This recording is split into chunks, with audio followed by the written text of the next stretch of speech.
Okay, so I just dropped my daughter off to dance class, and that means I have freedom. I felt like Oprah. She's always screaming out some word. Everybody wins. Um, okay, so I need to stay on task. So, my wonderful brick house friend who, like I said, is built to last, beautiful, strong inside and out. And she gave me the topic on a previous video that pain endurance is not a direct measurement of love commitment. And then here she comes again, because she's just dope like that, giving me another topic. And today's topic is going to be about taking your love away. Okay, so I am very excited again because she just serves it. All right, so this is what I feel about taking your love away. For me, love is a commitment. It's commitment and it's emotion. And for me, the moment I profess my love, I decide to walk in it. I commit to it because I said it. It's like a promise. I love you. So now I walk in that truth. You can't tell somebody that you love them and then you don't act like it. So, and I know that people interpret love differently, but if you really love someone, it should be pretty forward about your goal to treat that person as if you love them and as best you can, and to have a heart to serve them and they have a heart to serve you. If you don't get it, then you should look at the Teach Me How to Love You video, and then you can kind of come back here and see where we're at, where we are, where we at, whatever. Queens in the house. So why am I attributing my poor grammar to Queens? Queens, I'm sorry. So when I love someone, it's a commitment because emotions constantly sway. 1 minute I could like you, and 1 minute I might not like you that much, but I should love you in spite of how I feel. So sometimes loving someone is when you do it when it's not easy to do. Everybody is not easy to love at all times. Sometimes you'll love your kids to death, but when they go through that adolescent stage, oh my God. Like my 16-year-old, I love her to the moon and the stars, but she drives me to drink sometimes. And the 11-year-old is right behind her. And so that's the love commitment, because I'm not about the emotion, because emotions are fleeting. I'm more about the commitment to loving them through all of that. So that's very important. Now, what I really want to also speak about is that because of this way, a lot of people are afraid to love because of the commitment. They say, okay, well, I don't want to love you. I'm afraid to love you. I don't want to be hurt. Okay. I think that for me, I'm not afraid to love somebody. I could love someone in a week. I could love someone in 2 years. I could love someone in 3 months. And I'm throwing out real examples of what I've experienced in my love experience. But here's the thing. The reason why I'm capable of loving eagerly is because I am incapable of working myself up if I have to take my love away. Okay? So yes, I could commit, but my greatest love commitment is to myself. And so that means that once I profess it, I will walk in that truth. But if I realize that our relationship, it has become a lie, then I will go ahead, pack my bags up, and I'll be done. And it's okay to take your love away. It's not a horrible thing. You know, when we break up with people, we're always like, I'm going to love you forever. I'm going to love you forever. And it doesn't matter what happens. Oh, this is my little Booski crush. Yeah, but it's like, I love you forever. Forever and a day. It doesn't matter what happens. You know, I'll always love you. And I'm imitating women. But dudes do it too. They be like, you know, I always have love for you, girl. You know, I always love you. And, that bass though. So anyway, my little secret. So anyhow, when we say those things, it's like we feel obligated to say, I'll always love you. But you don't have to always love someone. it's a commitment for me. So for me, I could tell you that I love you and then we could be done. And then after that, I'm like, you know what? I do always have love for that person, because when I think of those 2 weeks, or when I think of those 8 months that you gave me, I was in complete bliss. And I'm not going to downplay what you gave me because it doesn't exist between us anymore. I'm not going to discount what I felt. It takes away the validity of your feelings when you're like, I must not have really loved him. I was just going through a phase. Really? So you're not capable of feeling genuine elation and love feelings just because it's changed?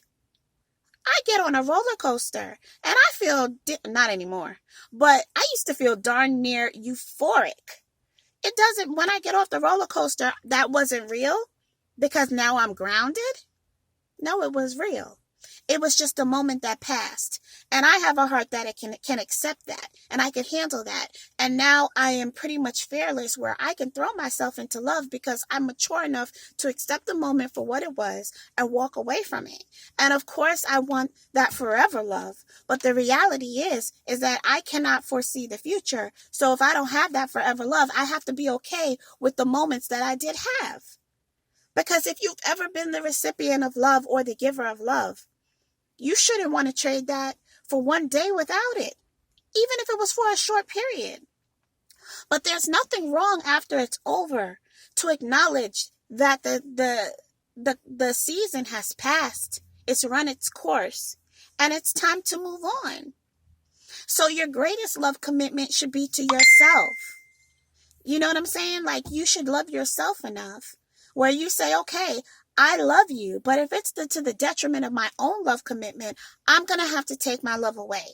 You could break up with someone and you can say, oh my God, I really... Okay, so you can say, oh, okay.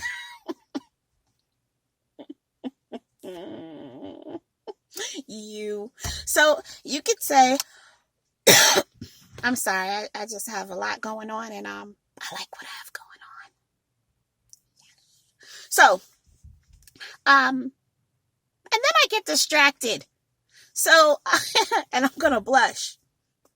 So all I'm saying is that there's nothing wrong with taking away your love and saying, look, bruh, or look, shouty, or look, darling, this was a great run.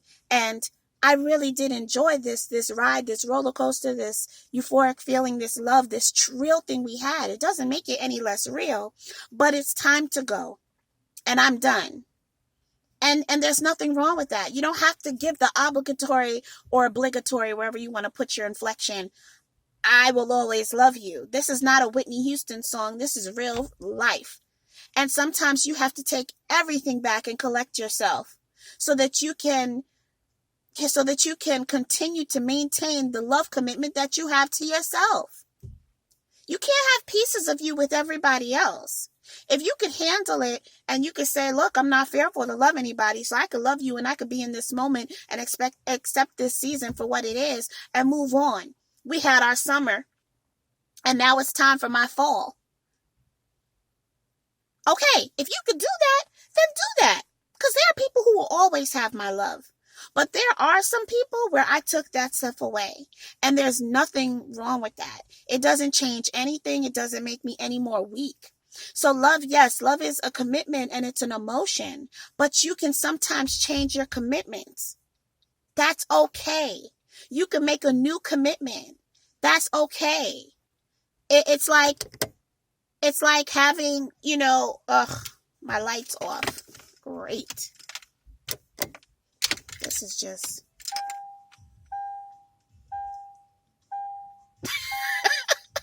I'm telling you, this is real stuff.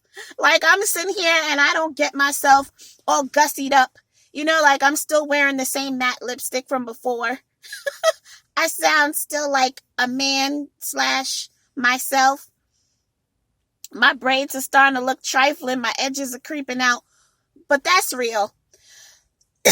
And that's my commitment when I'm making these videos. But all I'm really basically trying to say is that there's nothing wrong with realizing when a season has passed. And if you have to change your commitment and change who you commit your love to, don't feel guilty about that. There's nothing wrong with it. And there's nothing wrong with saying, okay, I'm done. You don't have to love somebody forever. You don't have to become a friend by default. Oh, I'm sorry we broke up, but I hope we can always be friends. No, fool, I didn't meet you to be your friend. You know that we met on a dating site. You think I came to the dating site for friends? Nah, I'm good. The friendship thing isn't going to happen. But thank you. There's nothing wrong with that. You have to assert yourself. You have to protect yourself. But you don't have to move in fear. You don't have to be afraid to love. You have to be secure in your ability to press on when that stuff is over.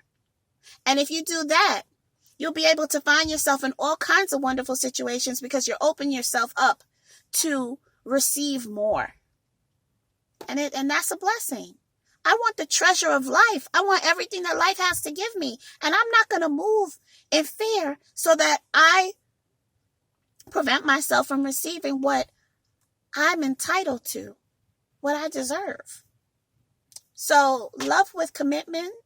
You can love with emotion, but stay committed to yourself and take care of yourself. And don't be afraid to say, this is over. This is done. But thank you. I had a wonderful time. Just don't come again. Love you all. Thank you for your support. Thank you for holding me down through my ups and my downs, with my lights going off, with my bronchitis. If you want to, you can like, you can subscribe, you can comment always. This is the most hood rattiest video I've done, I promise. They're all pretty hood ratty, but maybe, I don't know. I'm just real. www.yomiheartsonghealing.com. I'm on Facebook, Heart Song by Yomi. You could join our group, the Heart Song Healing Advice and Encouragement Group. And if you want to find me on Facebook just to be my friend, it's Yomi Saint Wick, St.Wick, with Yomi, Y-O-M-I, Yomi Saint Wick on Facebook. Just add me. It's all good. Instagram, Heart Song Healing _ by Yomi. All right. Thank you so much again. I love all of you for your support. And damn, it's almost 13 minutes. I'm sorry.